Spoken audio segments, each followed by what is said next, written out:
Corey and Joel back with another movie review. You betcha.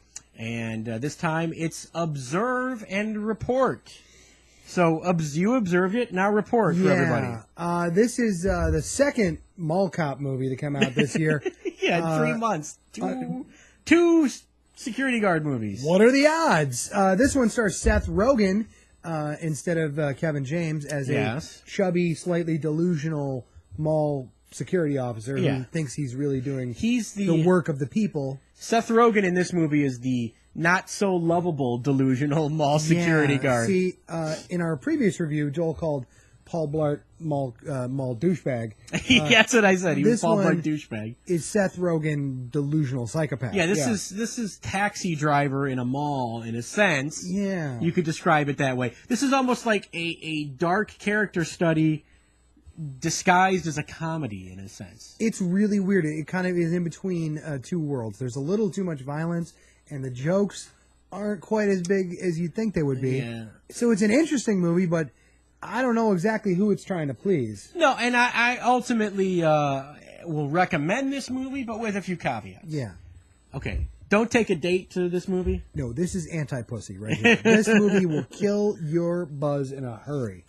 Don't tell your parents to see this movie. Right. Well, there's a 3-minute slow-mo sequence of a naked fat guy being chased by Seth Rogen. So with full package and nut flap hanging and sacks and all kind of stuff. This is not feminist cinema in any way, shape, or form. No. But we should also talk about who's in it. Ray Liotta plays a police detective, right? Who was the rival to Seth Rogen. Yeah, and apparently all the girls in the mall are hot for Ray Liotta because this film is set in 1993, apparently. I don't understand that. But Ray Liotta kind of spoofing his tough guy image. You got Ray Liotta, you got instant kind of credibility, but Ray Liotta, tough guy, doing his thing. Yeah. You've got, of course, Anna Faris is the love interest who works at the mall. Now, if you watched... At the perfume counter. Yeah, if you watched our Paul Blart Mall Cop review on YouTube, you know that we talked about how Jayma Mays was the knockoff of Anna Faris. She's the dollar store equivalent. Yeah, so somebody's ripping somebody off here. You've got a girl who looks exactly the same, playing basically the exact same role in a movie that is plot-wise, not tonally, but plot-wise, almost the identical movie. Well, let's look at where they're the same. Yeah. You've got a middle, well, he's a little younger, but you got an overweight mall cop who lives with his mom. Yes. And can't find a girl. Same thing in Paul Blart. But he has a crush on the girl at the ceramics counter. And Paul Blart, totally different because she worked at the hair extension She worked counter. at the hair extension place. Yeah. She worked at the cosmetics Totally counter. different. Similar. And then you've got a kind of inside guy who's one of the There's a plot twist in Paul Blart Mall Cop. If you've seen that, off, it's basically the same exact plot twist that you'll see in Observe and Report. You've got a rivalry with the police. Yeah. You've got a guy who can't quite make the cops, who goes... you got scenes of the... You even have scenes in the academy. They're even wearing gray sweat jumpsuits. I tell you, somebody ripped somebody off here, and I'm going to think that Paul Blart Mall Cop ripped off Observe and Report. Right. Because why anyone to rip off Paul Blart Mall Cop, which is one of the worst comedies I've ever seen. Well, this is from Jody Hill, who also made The Foot Fist Way with Danny McBride. And to me, it feels like a Danny McBride script that they probably wrote before they got famous. I think Danny McBride probably would have been a better choice to play this character. Yeah. I'm sure he's not as marketable. From Eastbound and Down, and Eastbound and Down, which was good. I liked. But yeah, Danny McBride is probably who would have done this role better. I'm not really buying Seth Rogen as a badass, which is what you're supposed to believe at a certain point in this movie. Well, he's a dangerous guy. Seth Rogen is a little bit more believable when it comes to romance. He's somewhat lovable, or at least has a softer side, whereas Danny McBride is just a big howling hillbilly jerk. Yeah. You know, and that's the character he plays. And Danny McBride is in this movie for a second, too, but he was funny, too. I thought he was one of the funniest things.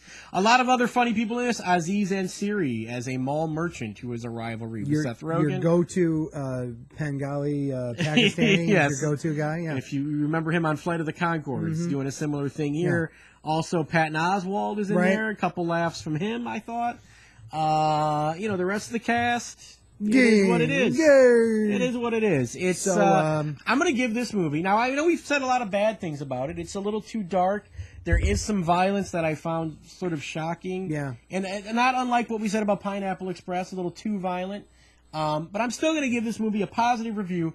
3 out of 5 fingers on the Corey and Joel scale. All right. I'm with 3 out of 5 fingers. I'm with you. There's things I liked about it. It's certainly ambitious. And it's a better movie than Paul Blart Mall Cop. No doubt about it. Well, my left shoe is funnier than Paul Blart Mall Cop. Exactly. And believe me, you should see my shoe. It's good. Yeah, I mean, I've seen John Leguizamo movies that are better than that. It's so but, bad. yeah, well, I'm with Joel. I would say maybe 2.5, maybe Half 3. a finger? Yeah, I might go 3 fingers.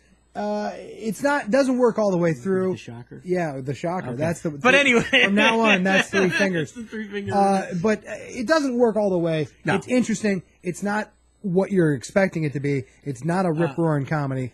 That's for damn sure. It's a little Taxi Driver. It's a little dark. It's a little too dark. I laughed a little bit.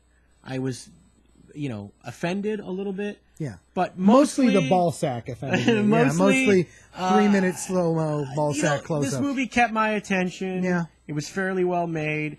Going to give it 3 out of 5 fingers. Don't take a date. No. But you might enjoy this if you enjoyed stuff like Foot Fist Way, Eastbound and Down, Pineapple Express. Yeah. This is probably right up your alley. Go have an Orange Julius at the mall and enjoy. Yeah, absolutely. Go hit on the girl at the cosmetics counter, will you?